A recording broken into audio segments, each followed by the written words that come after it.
Hey everyone, hello. My name is Jenna Matlin, and welcome to those of you who are live folks tuning in live, and welcome for those of you are going to tune in later. Today, I'm going to talk about the roles and the differences between a standard issue tarot deck and how those shifts and what shifts need to happen as you move to using tarot mediumistically. Because I think a lot of the time we are so excited to start to speak to spirit, connect with spirit, all of that good stuff, that we don't often think maybe enough about how we as readers shift, or how the querents are different, or how tarot speaks to us changes, because what we're doing with tarot now is radically different when we have a tarot mediumship approach. And I first want to talk really briefly about why tarot mediumship hasn't really been a thing, and that's historical. So, if you know anyone who's a more traditional US based, Canadian based, UK based spiritualism school or tradition, they might tell you a couple of things. One of those being, oh, you're not supposed to use tarot for mediumship, or you're not supposed to have any tools for mediumship. And frankly, I really dug into why this is the case.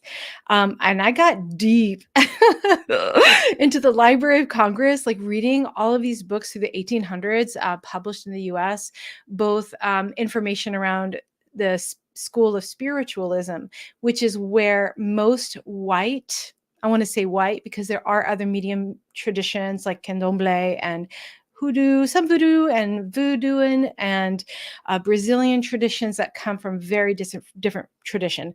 But the mainstream mediumship that we understand today really has its roots in spiritualism that kind of started in the mid 1800s, and then kind of had a huge heyday until Houdini, who tried to debunk it.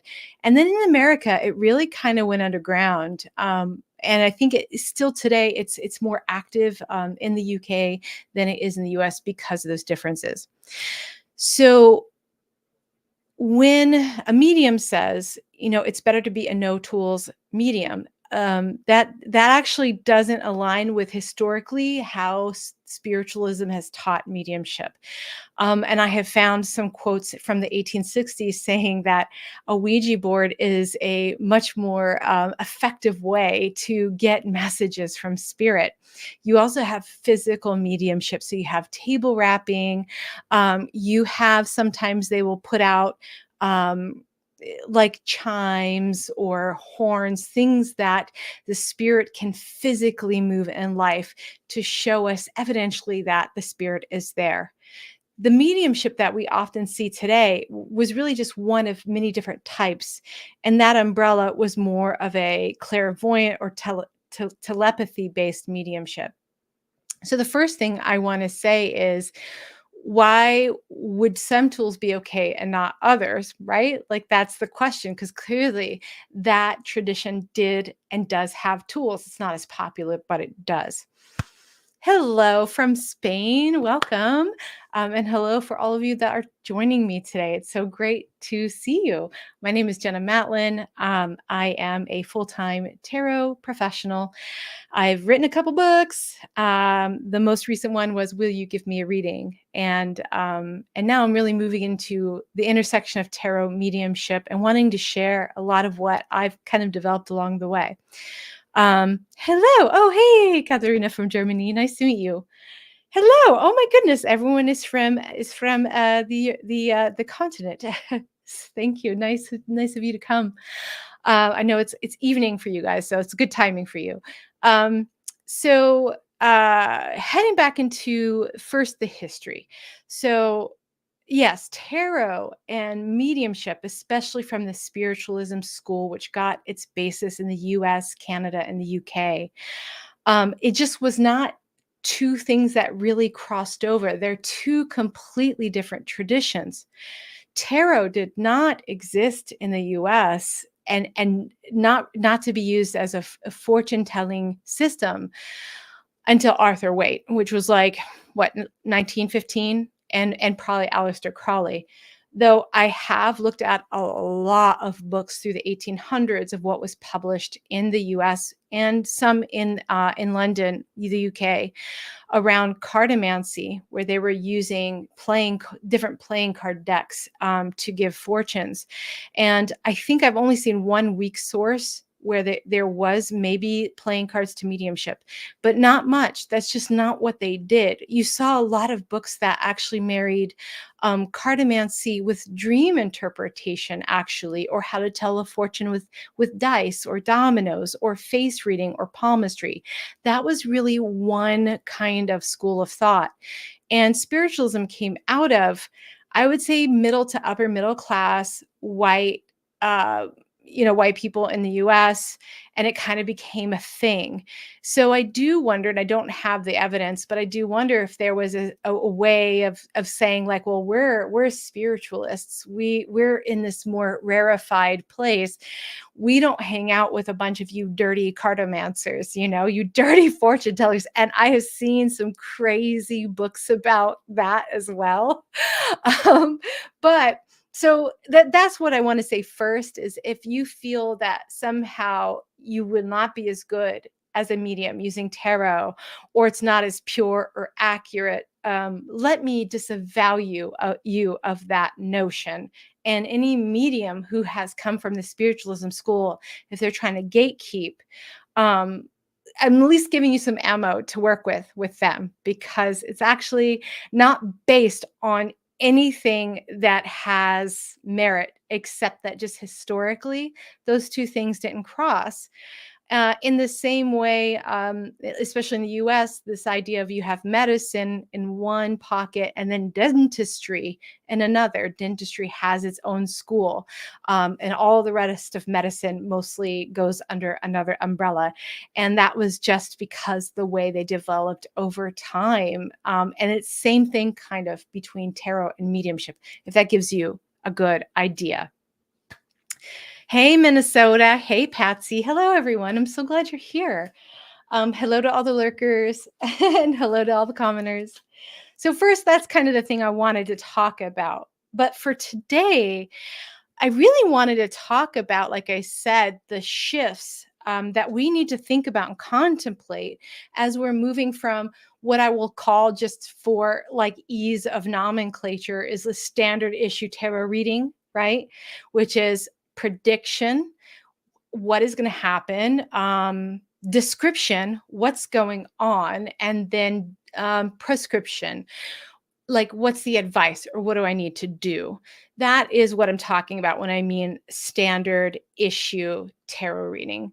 And so when we move from that perspective to reading tarot mediumistically, there's a lot that shifts. Oh, hey, Christina. Hey, everybody. Hello, Utah. Hello, Minnesota. Oh my gosh, we're having such a party in here. So we have to think about kind of the kind of the bullet points of what is going on in a session, right? So you have the querent. What is bringing the querent, and why is the querent coming for a session, right? What is the goal for them? I always think it's very useful for any reader of any type to really figure out, why is this person getting this reading at this time? Because there's always a reason. Even when they tell you that there isn't a reason, there's always a reason. And we want to be able to, as much as we can, be able to provide for that reason. One of the funniest things around that, in terms of being a pro tarot reader, is that, I'll have clients come in and go, oh, I just want to see what you say, or, oh, I don't know, I just kind of want things to change up. And then they're 55 years old and they've never had a tarot reading before. That alone tells me a lot, that there is actually something really driving them to finally, after their whole lives, come to a complete stranger they do not know, do something that they've never done before. There is something driving that. And the sooner that we can help or try to at least figure out what their goal is and see if we can even meet it, that's really important. So what happens is, like I said, with a standard tarot reading, we have querents that come in, and there's usually an anxiety that's pushing that process. I want to know what's going on with something, or I need to understand something about me or about a situation I'm in. I feel overwhelmed. I need a sense of clarity around some of my decisions. I need help looking at something that I can't seem to see myself, right? So when we do a tarot reading, it's often around the present moment that's really connected to that individual's life, and also moving forward in a predictive manner. But someone who's coming in for a mediumship reading is really different, aren't they? They are not necessarily, sometimes they are, but usually it's around trauma, grief, loss, missing. And so the energy of that shifts. It's not this kind of tight, like worry or anxiety that's pushing in a standard issue tarot reading, and more about probably healing and wanting to connect, and maybe wanting some closure or wanting some resolve. So those two things mean that the emotional energy that's charging the whole session completely shifts. And that's something that we have to take into account. I'm trying to get to all my notes because I have so much to say and I want to keep us on track. um, and so when we think about what is getting someone to come to a tarot mediumship reading, and that how that's different, we have to think about in terms of healing as well as just revealing, right? Ooh, that's good. I should write that down. Anywho, so what are some of the standard questions, for a standard reading? Um, you know, am I going to get the job? Is Jason going to call me back? Oh my God, is this thing going to happen? Right? That's very common. But when I get people for a mediumship session, they're asking very, very different kinds of questions. Sometimes they're existential, like, are they suffering on the other side? Are they on the other side? Are they on the other side? Um, does love continue? Is this relationship still there? Does this person visit me? Do they think of me? Do they know I'm thinking about them? It's very different energy, as we all know, who's ever lost anyone.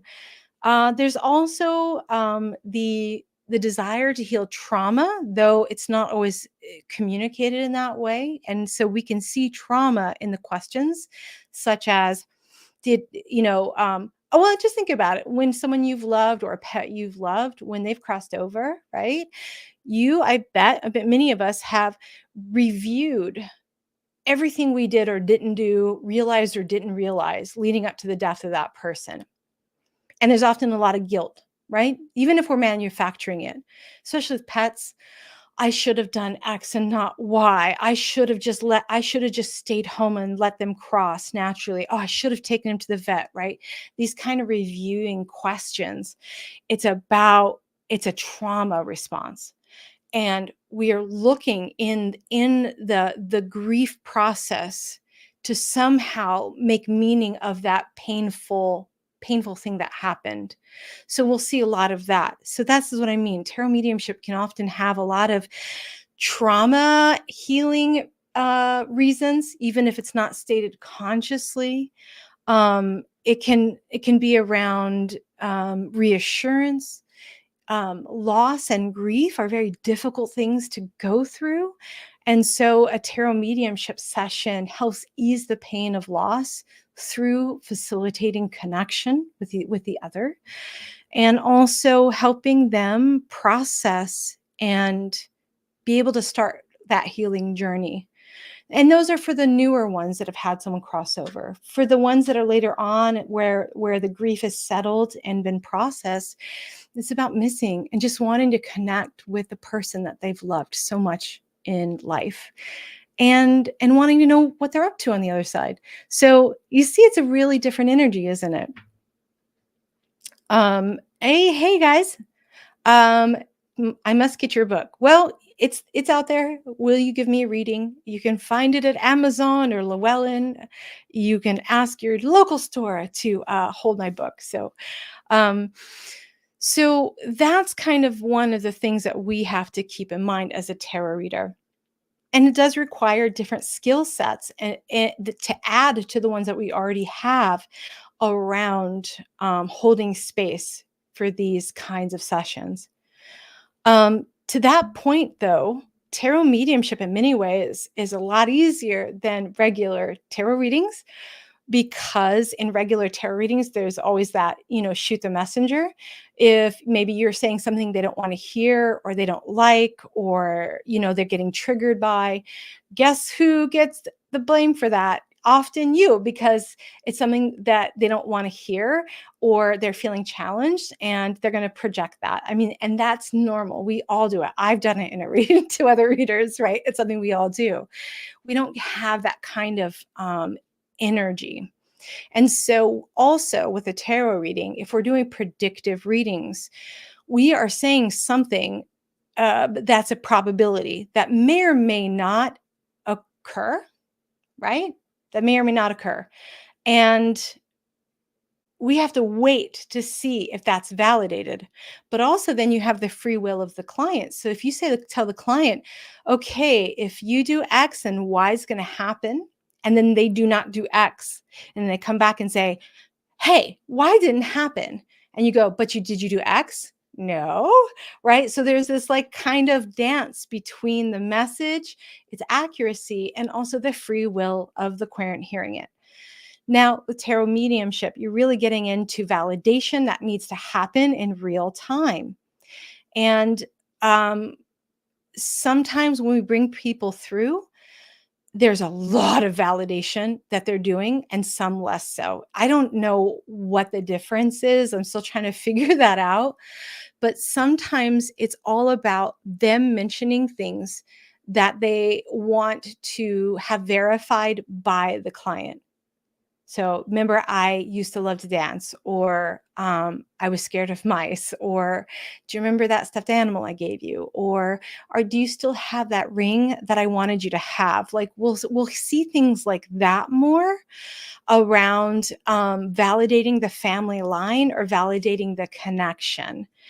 I see this really a lot, like to the point where if I have someone come through, and it's usually a guy that's coming through, someone's grandparent or father, whomever, I can tell in the reading that he was most likely an atheist or didn't have a belief in the afterlife. And the reason I know that is typically in the reading, it'll be like, oh my God, it is great here. I love this. Um, I love where I'm at. I'm so happy. I'm so good to ad nauseum. They'll just say it over and over and over again, almost as if they're like wanting to convince the client, the person that's sitting, that I know I said all that, but don't worry about me. I'm really good. It's really incredible. I was wrong. I see that a lot. So you'll see things like that as well. And that kind of brings me to another major point. So we have the querent and what the querent's goals are very, very different. And then we have tarot. And so there's often a huge conceptual shift about how we use tarot. I'm going to take a little break and do some, shameless advertising for my class teaching this that we start August 1st. So tarot, those of you who are live. Oh, thanks, guys. Thank you for my ad hoc friendly moderators of comments. I really appreciate that. So we talk about tarot, and those of you that are in the live, talk to me about the voice of tarot. And by that, I mean, those of us who have read a lot, there is a relationship that we build with tarot, isn't it?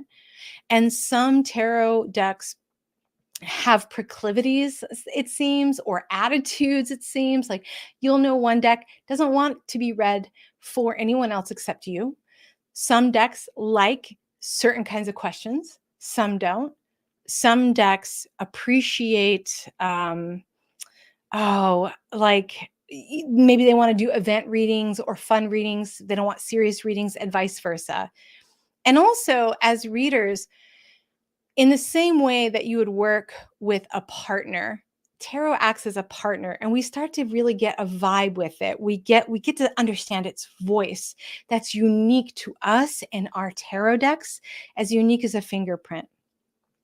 Does that make sense? I'm saying that there's a voice that over time you can consistently rely on, right? And I'd love to hear in the comments, does that make sense what I'm saying there?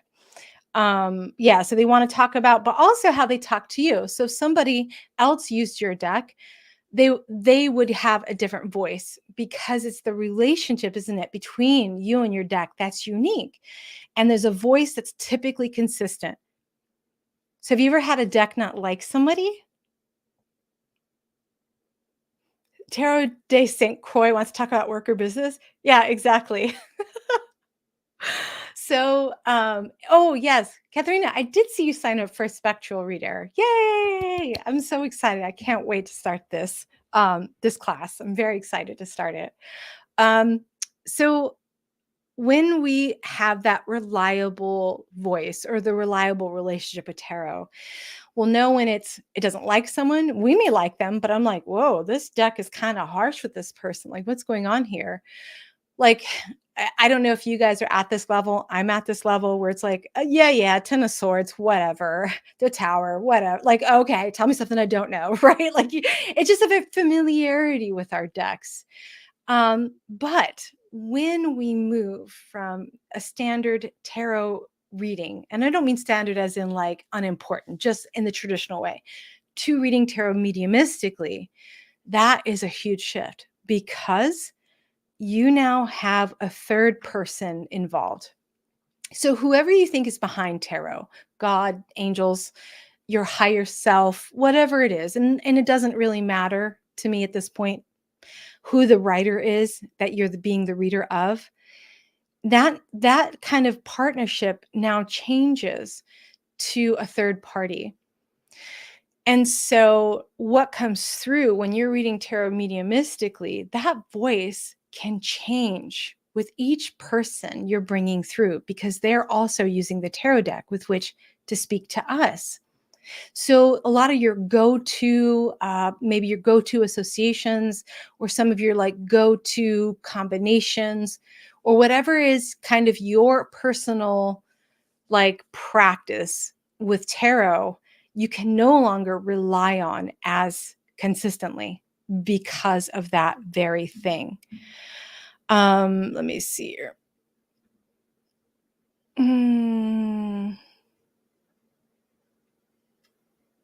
So when you're doing a reading and you're having someone's great grandmother that crossed over at 95 come through, how she is going to be the partial voice of the tarot deck is going to be really different than, say, someone's son who died in a car accident at 23.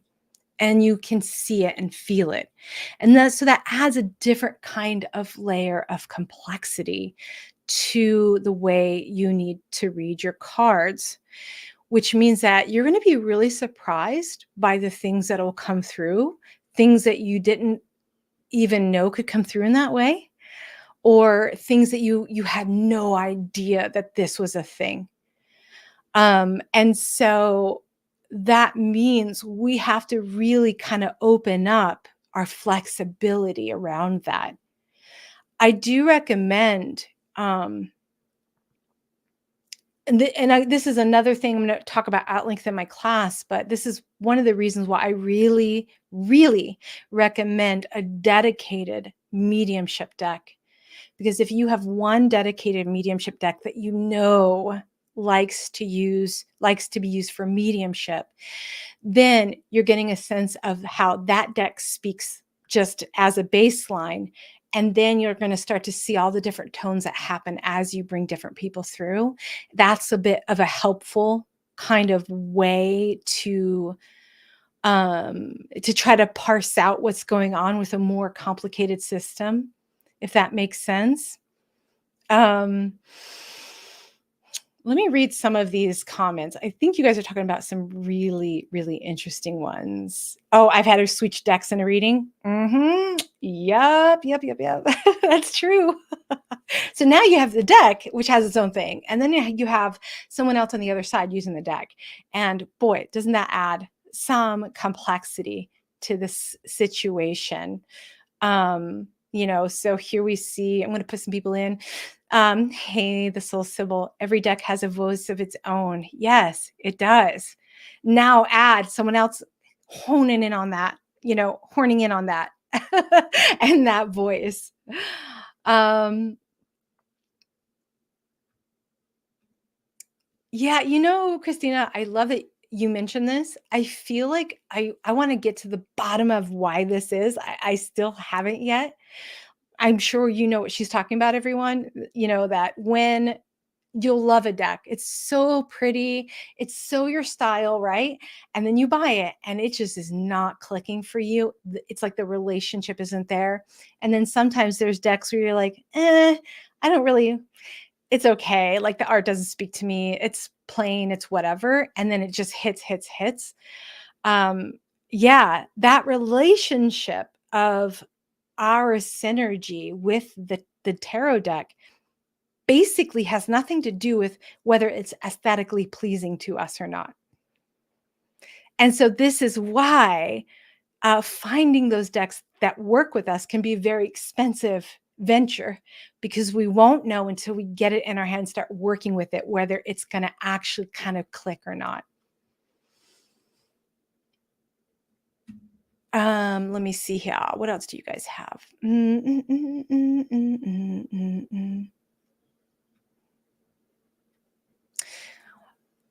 If she hangs around the back deck, do you mean the spirit?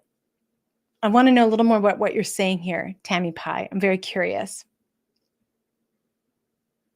Oh, that's interesting. The person of the other side picks the deck. That's a really cool technique. That's not a technique I use. I have my one mediumship deck, one or two, and that's it. But that would be something for to play with.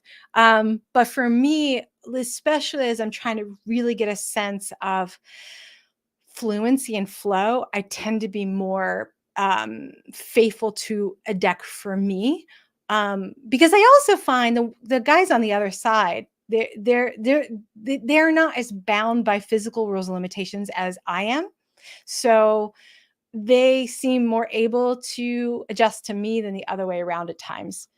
Though I really like this perspective. Um, so when the voice changes, coming back to that, um, your go-to meanings are no longer the techniques you rely on are no longer going to work. And so in short order, you're going to be tasked with both quickly trying to discern the feel or energy of the spirit as they're communicating through your deck. In addition to trying to understand what they're saying. And they may not use kind of your go-to, this is my non-canon, my non-traditional way that I use this card. Do you guys have those? So I'd love to hear your comments. What's a non-traditional card for you, it always means something different than what anybody else does? So for example, one of my non-traditional go-to meanings is for Five of Swords.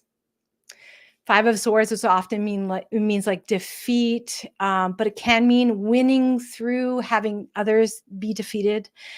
It can be a smug card. For me, that is you got the job card every time. When I see that, I'm like, you've got the job, right? So that's my go-to meaning. So my tarot deck's like, yeah, she knows and I know we use Five of Swords for this. But when you have spirits coming through each time, that's not as reliable. There'll be a whole new lexicon that you'll probably start building that is more more general in terms of how I've noticed spirit speaks, but also it's going to be individual for each person. So sometimes you'll see something and you'll recognize how important it is, but it doesn't have the same meaning. And that's something that you and the querent can kind of work through. Does that make sense what I'm saying? Yes, that's great. Yeah, I see 10 of swords as like back surgery or back surgery and acupuncture. That's great. And so this is a harder process if we're used to speaking with tarot in a similar way, and that means your approach has to change. Um, but how that approach is constantly changing. I think you'll start to get some sense of things. Like I said, I can tell if someone was probably an atheist in life because they just talk nonstop about how great the other side is. Like that for me is kind of a standard thing now. Um, but you have to do a lot of them to kind of get that sense of that. But how they do it changes exactly. The other piece, I think, so we talked about the client, how they're different between the two, the goals, how they're different from the two, the cards, how the cards and your relationship to the cards shifts because there's this other process. One of the things as well, I think is really important to keep in mind is that as a reader of mediumistically, you are not as in control of the process as you might be with a standard tarot reading. And this may not be true for all mediums. I can't speak for all mediums. I just speak for what I'm noticing, what I'm seeing over a good couple hundred tarot mediumship sessions at this point. So this is really like what I know, what I've seen, and I don't caveat time. I don't want to be like the end all be all, like the buck stops here. Oh my God, no, not by a long shot. But in my experience, so sometimes people want to come in and they want kind of some marriage of the two. Like they want a mediumship session where they're bringing someone through in order to ask that someone something about their own lives in a predictive kind of way. And I've learned that I would rather do that with a standard tarot reading than a mediumship reading. Because with a standard reading, we can try to get to some really clarifying questions that I feel like I can reliably get, usually, right? Some answer or clarity for them. But that's not always the case with tarot mediumship. So, because we don't know what they're going to want to talk about on the other side, and we're not in control of that process. Um, and like, for example, a question such as, my brother and I are really in disagreement about the inheritance. And how is this going to go? Or like, how should I approach this impasse? This is a wonderful question for standard tarot, a wonderful question, but it's not really, it's a, you might get it, you might not with a tarot mediumship question, because more often than not, I notice that those who've crossed over do not care, do not care about money, do not care about possessions unless there's a certain like relational link, do not care about the crap they've left. They don't care.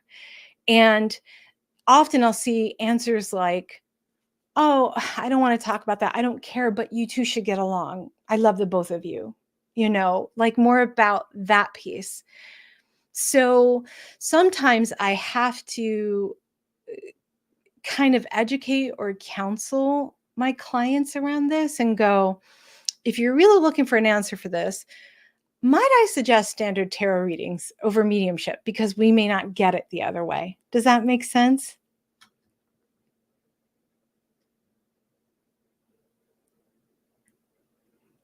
Ooh, Jackie, I like that. Going back, she sees Four of Cups as being lured away. So in normal everyday life, I'd see it as being bored at work and someone trying to poach you. Oh, that's a great way to look at Four of Cups. I actually love Four of Cups. It is such a, like some cards, even though they're like minor arcana, and you think, oh, they're not, you know, they're not big deal cards, are actually really heavy hitters in readings, and Four of Cups is one of them. But reading tarot mediumistically, Four of Cups for me often shows up as, I've been trying to get through to you. I've been trying to visit you. I've been trying to come to your dreams, but you're not hearing me. You're not hearing me. You are so in grief or whatever it is, trauma, that you can't hear me. And that's a very common thing. What I've noticed is when someone crosses over, it's a rare person who is close to that person who gets a dream or visitation soon, not because the spirit isn't trying, they are, but the energy of grief is so loud. The work of grief is so loud that it's a noise to signal problem. So it's not uncommon for someone to come in and say, why has my second cousin gotten a visit in a dream and I haven't? And like, they're so upset, rightfully so, right? Like, didn't you love me? Why are you talking to Jimmy? Like, what? But it's not. The grief is actually like a block. So the spirit goes to whoever they think can relay any message back to person A, but grief is low enough where they can get through. It's very, very, very common. And Four Cups for me can often exemplify that. So yeah, so that's a way that I'll see that kind of standard. Okay, control. I gotta go back. I'm getting, oh, there's just so many delightful little like side quests around this I want to follow. Yeah, so when we don't have as much control because there's somebody else really using the cards to speak, you may find yourself completely surprised by the stuff that comes up that is very different than what you typically see in a tarot reading. So one example that came to mind to me very recently to kind of give you an idea of that is I have surprisingly keep running into spirits wanting to talk about or concerned with the next generation to be born. They're very invested and very interested in that. So I'll be really surprised and see that, like, oh, are you trying for a baby? Do you want a baby? Because there's a baby.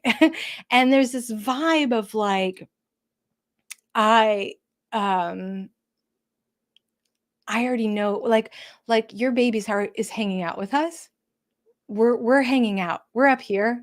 We know her or him. It's like so beautiful. Like I get kind of emotional thinking about that. And when you're ready, they'll come down. And this isn't all the time. And I don't think that this is true across every single birth. I don't know about that. I'm not here to give definitive answers, but I see it enough that it's so surprising that I don't tend to get caught off guard about babies coming in a typical reading as much, in a way that's just so strong. I'll tell you a brief story about that. I had a client who lost their partner, and the partner that crossed over, they were younger, was very adamant about having her have a baby. And I was like, this doesn't make sense to me. How is that going to work? Because usually that's not the case. Usually it's like grandma, mother, someone that's on the line, not like a partner who crossed over. And I was told that before this person crossed over, they were able to freeze his genetic materials. And that was what it was about. Like, can you use that? I really want you to have my baby. And I was like, listen, girl, you got free will. You don't have to do what he's telling you. And then finally, in one session, like the sun card came up. There was a couple of other things. It just was like, boy, little boy. No. Actually, it wasn't him that came through. She wanted a grandmother to come through. So we were doing that. And I was like, I'm so sorry. I feel like I'm just like beating a dead horse here. But there's something about having having a little boy, like, and I can see him, and he's a little blonde thing, like the sun card. And it was a tarot mediumship session where we were on Zoom. So, I can only see you to hear, right? So then she tells me at the end, Jenna, I'm pregnant. I did get inseminated. That kind of stuff. And that kind of stuff doesn't happen for me in that same way with regular standard tarot. So this is what I mean, that when you kind of let go of like control and really try to just be more about, I'm not trying to be right. I'm not trying to be accurate. And those are the things that we're trying to do with standard tarot.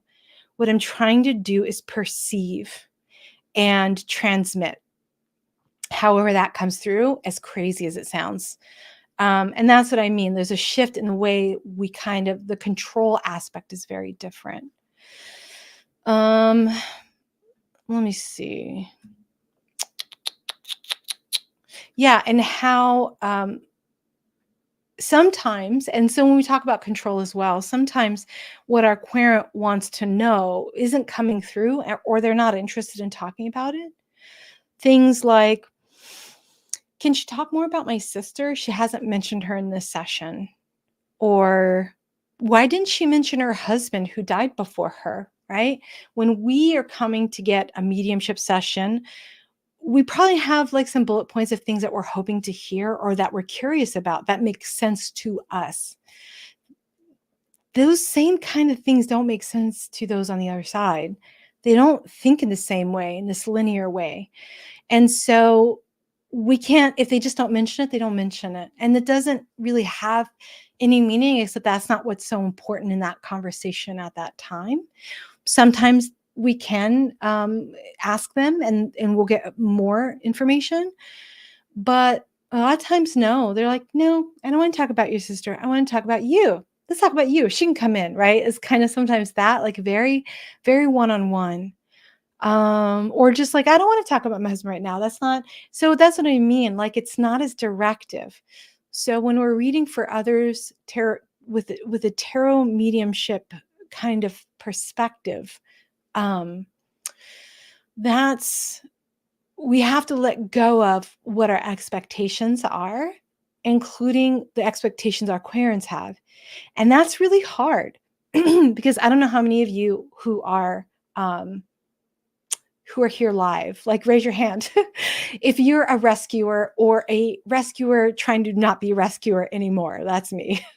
And so when someone's disappointed because I have less control over a tarot mediumship session, I can't tell the spirit what to say or not say or do or not do. And so if someone is disappointed, there's less I can do about that. And that's hard for me. Like, that's something I have to kind of process on my own and be okay about. That's my stuff. So if you're the type of standard tarot reader who's like, I hate giving bad news. I try not to give bad news because it gives me anxiety to see them upset. That is going to be a problem when you move into tarot mediumship. Does that make sense what I'm saying? Like, it's hard work, but we have to take ourselves out of it as much as possible in order to be a faithful messenger. And that's very, very easy to say, very, very hard to do. But if that's an issue you have in one area, it's going to come up like this in this area, if that makes sense. So for those of you, I'm going to do this again, spectral reader. So if you want, August 1st is when we launch off, baby. It's a hybrid course. So you'll get a pre-recorded session, and then a week later we meet live, if you can meet live with us, to work on stuff together, answer questions, and do some live workshopping of the things that we're learning. Which is I love teaching courses this way. It's a really, really great way to do it. So you have the lecture and then you have the actual hands-on activity component. Super great.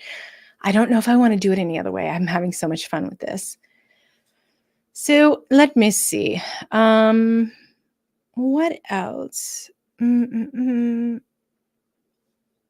I'm trying to think if there's anything else that's top of mind as I'm thinking about this whole shift of the implications of these big technical and cognitive and shifts as you're moving from a standard tarot reading to a tarot mediumship situation.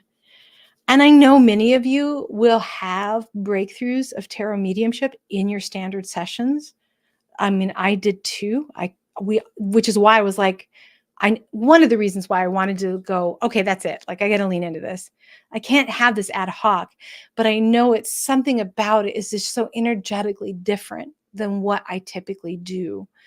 Um, so when you see that, I would get curious about it. Like, what's going on? How did you know? How did you know that someone was showing up in your standard tarot reading if maybe you weren't looking for it or you were surprised by it? Like, comment. Like, I'm curious as to how did you know that your standard reading had elements of mediumship in it? Like, you got the sense of, uh-oh, someone's trying to break through this. How did you know? What told you that? How is it different for you? And what have you done with that knowledge since then? I think that's super. I think just as an industry, as like an intellectual pursuit, I'd be curious to see if like what that looked like for you. Let me see here. Yes. Okay. So the other thing I want to mention is when you read tarot mediumistically, it's much harder to get into a rut.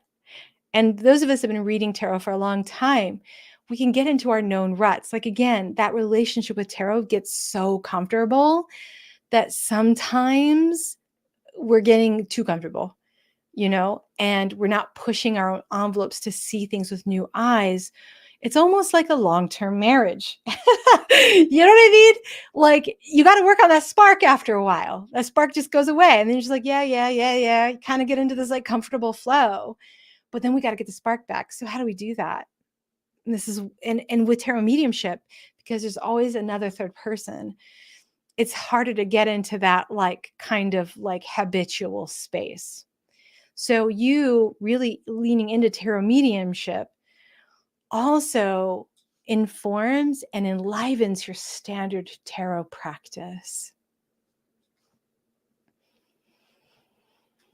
So that is basically all I have to talk about for this right now. I know I didn't get into any cards and stuff like that, but if you've read my book, Will You Give Me a Reading? You know that that book had no tarot meanings in it, no keywords really, because I wanted to really talk about what are we doing actually? What is the session? What is the energy? What's the querent? Who are I? What's really coming back to things that we might take for granted. And I think we can do the same for this and really realizing how big of a shift it really is so that we're intentional in the process. So I'm going to put some of these, I really appreciate some of the comments you guys are making. So Tammy says, when she sees kind of mediumship breakthrough on a standard reading, it's a gut feeling and a weird stream of consciousness. I totally get what you're saying. That's definitely a piece. Jonathan says, I had a phrase pop out of my mouth that was something that I never would have said. Cool. Oh, that was my mom. Yeah. You're like, what? Why was I talking like that? Okay. An image of the person pops in my mind. Great. So my question to you is this: how do you see it in the cards? So all three of these examples are about something that's happening extraneously to the deck. I'm curious if any of you guys can give me any examples of knowing it was mediumship showing up in the cards themselves instead of like on top of it. Like, what told you that? And if you don't know, that's okay. I'm just curious if that is a thing, it's a phenomenon that other people have. So while I wait for a few more answers, let me talk about what's going on this month. So next Tuesday here, YouTube, let me look at my calendar. Tuesday at 2 Eastern Standard Time, I'm having, because I'm going to Mystic South. It is a fun witchy conference in Atlanta, Georgia. It's still not too late to come hang out with us. But she's a death doula, and she does a lot of work on death transitions. So her and I, in advance of the conference, we're going to meet here next Tuesday at 2 o'clock. We're going to talk about that together. And then next Friday at the same time as this one, 3 o'clock Eastern, I'm going to talk about, what am I going to talk about? Don't blame my ADHD.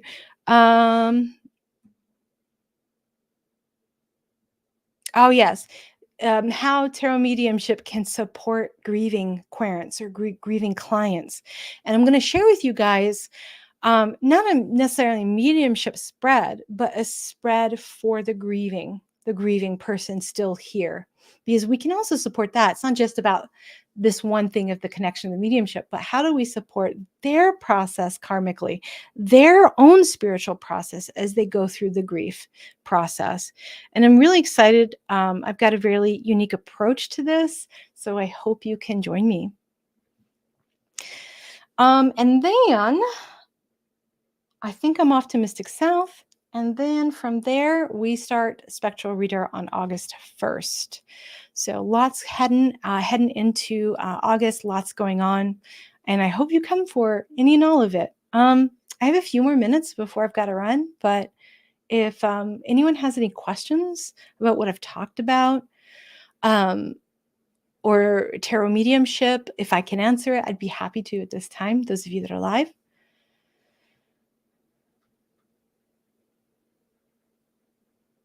Oh, yeah. So Prescott Tarot, loads of cups, and the person on the other side has been an alcoholic. Yep. Yep. That can be happening. That can happen.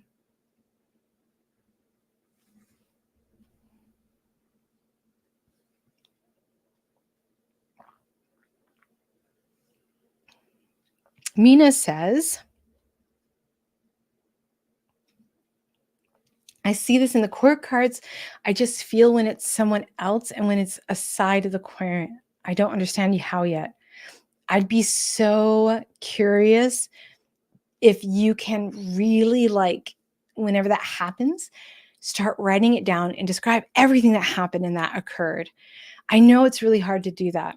I had to do that for my book. I was like, how am I doing this thing that I just naturally do? How do I break this down and explain this? It's really hard, especially if you're a natural at it. But if you can target what that is, then you can grab it. It's something that you may be able to rely on more for yourself. Patsy says, the one I can think of is I was doing a reading and I had pulled some cards that made me think that the sitter had been doing something public on stage, but she was upset for some reason.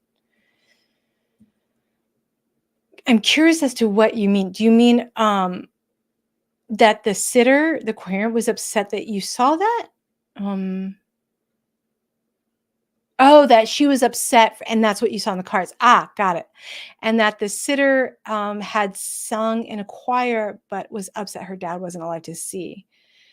And they popped in to say that they were there. Yeah, that's really cool.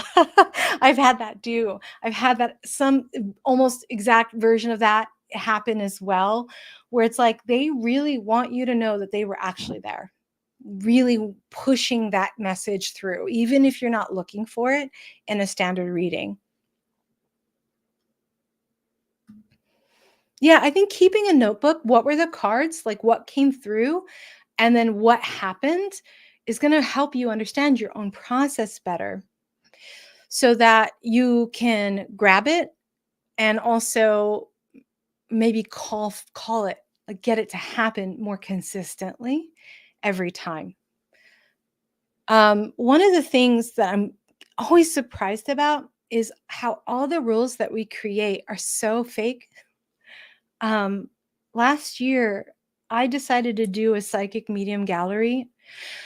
It was like supposed to be 2 hours, but it was like 3.5 hours, and I only had 8 people. I only wanted 8 people. Every psychic gallery I've ever been to has been, the traditional style where there's maybe 30 people, 50 people, whatever, and the medium will kind of walk amongst the crowd and go, whose dad is named Stan, right? And so it's kind of a popcorn situation. And you may find that someone will come through for you that they'll talk about and someone won't.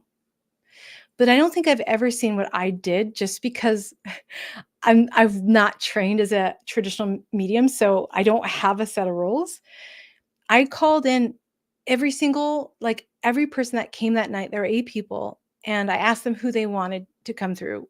And so I had 8 specific people to come through, and I got all 8 to come through each time, very specifically with a lot of validation. And so I didn't know you could do that. I don't know. I was like, "Wait, do they do that? I don't think they do that." And so that's what I mean. It's like whenever I think, "Oh, I'm only capable of like getting here." I don't think I'm capable of like anything other than that. Something happens usually from ignorance or accidental where I break my own ideas about what I can do or not do. And that's really exciting to me. So I will have rules for myself because I think we have to have some kind of boundary point or frame of reference that's really important. But know that that's just for right now. That's not forever. That's not canon forever in your abilities and in your story and in your life. And that's what I keep learning. So I want to leave that for you. This topic is very common in Brazil. Oh, Ravina, thank you. Thank you. Please leave a review. It means so much to me if you ever take the moment. It means so much. And thank you. She also says, this topic is very common in Brazil. It's a common myth in Brazil that you need to be a medium to be a tarot reader. Huh. Isn't that interesting? Yeah. That's like the reversal of here. But in Brazil, you also have a lot of different like Afro-Caribbean traditions and native Brazilian traditions that inform those other rules about what we think we're allowed to do or not allowed to do. I recently started developing my clairvoyance through tarot reading. Little is said about it. Yeah, I know. That's why I wrote a whole chapter on it. I was like, no, this is also good. This is a tool to help you get there. Yeah, Patsy, I did a mediumship class and she told me to put my cards away as I use them as a crutch. All right, I'm going to finish with this spicy take. People who say that are people who don't know how to read tarot very well. I've seen people who maybe dabbled in tarot a little bit, not gotten super proficient in it, and then make these kind of judgments. What if you said, what if I told you that tarot mediumship could make me a better medium than you? Because I have both the mediumship ability that you've taught me in that structure, and I have this additional structure. So why gatekeep this? Why make this about like what's better than the other? Again, there's no reason. A lot of them say that, and I don't think it's entirely an informed opinion. It really isn't. There's no I'm better because I'm a no tools versus tools, but that's a marketing tool. So it's a way of making yourself better or different than the rabble rousers. And it's certainly not true. It's absolutely not true. Us poor tarot readers, I feel like we get so like why are we at the bottom of this dog pile? Who said that? You know what said it? I told you I've gone into history because tarot readers have traditionally been from the poor class. Not tarot readers, but card readers from the poor class and the immigrants. What this is classism, racism, colorism, um, all of those things that have now trickled down to that. That's what that is. And I have all the history. I've been deep diving to prove it.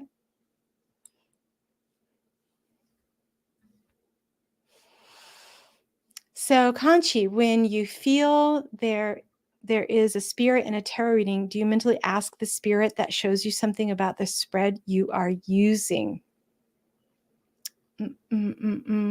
Well, I don't, it's not that I don't feel, I'm making it an intentional process at this point where I'm calling them in. And so what is coming up in the reading is from them. Do you see what I mean? It's not like, oops, oh, it happens to be typically. It's the process. I want to be really intentional and be very clear about like my buckets because it helps me with both a little bit better.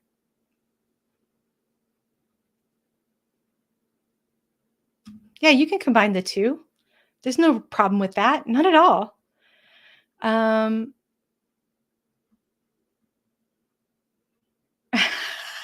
told her no chance. I mean, I think it's more about the skill of the individual, right? In terms of their own natural skills, but also how hard they work at them. I think one of the things I love about tarot is the querent who's sitting isn't just taking my word for it only.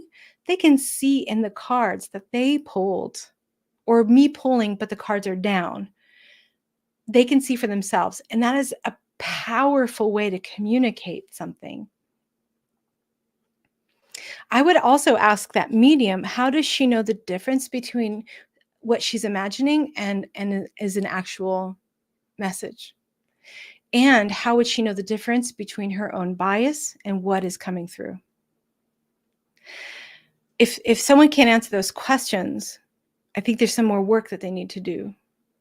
There's just so many rules that don't matter and they don't mean anything. How do you become psychic? You've got to meditate every day. No, I mean, that's kind of helpful, but it doesn't make you better. What makes you better is improv because you're grabbing the first thing. It's training yourself to grab the first thing, grab the first thing, grab the first thing. And you'll see that in tarot mediumship.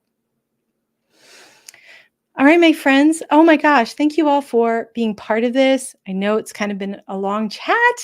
And again, I'll be here next Tuesday at 2:00 talking around this stuff. And then also next Friday at 3:00. Sorry, the times are a little inconsistent.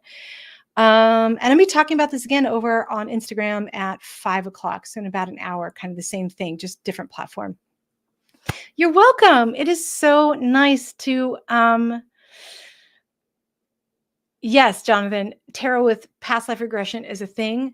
And also, so is tarot and future life progression, which I think I'm the first person to have done that. I don't know. I couldn't find anywhere else. Anyhow, thank you guys. Have a wonderful rest of the week and reach out. If something cool happens to tarot and mediumship, I want to know about it. Share these for me, please. Anyways, guys. Much love to you. Have a wonderful afternoon, evening, and good night. Bye.